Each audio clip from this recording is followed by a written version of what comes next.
Oh. Grabe oh. Ang ganda ko. Oo, sige. Maniwala ka sa sarili mo lagi. Confidence mo yan, Inday. If you wanna be Inday, be the baddest Inday in your kanto. Perfect!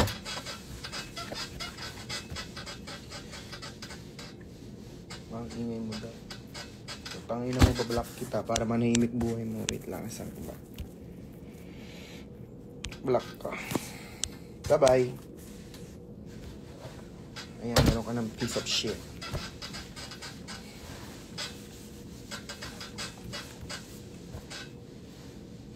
Bakit parang masisira na?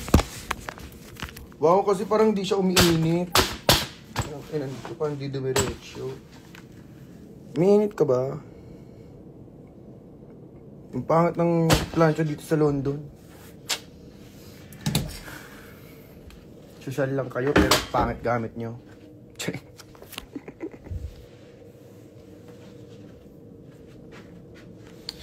Ano gagawin ko? Ayoko naman mo. Wala na akong pantalon.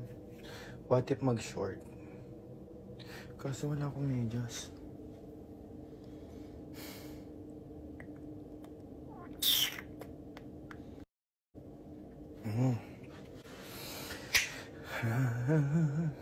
Alam ko na. Kaya, ay.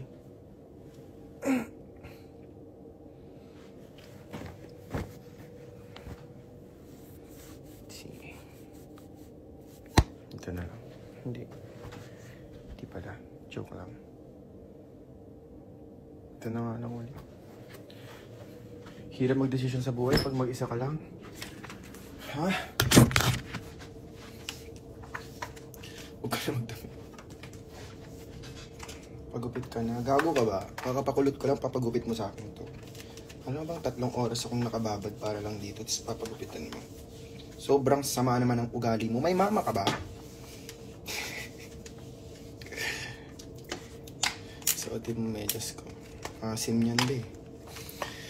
Okay, dahil hindi ka masyadong maganda, otid ka na lang muna. Otid ka na dyan po, anong ina mo. Pangit mo, bukbuk. Bebalik ka dito sa Melbourne. Pagplansya kita. Layo naman ng plansyahan.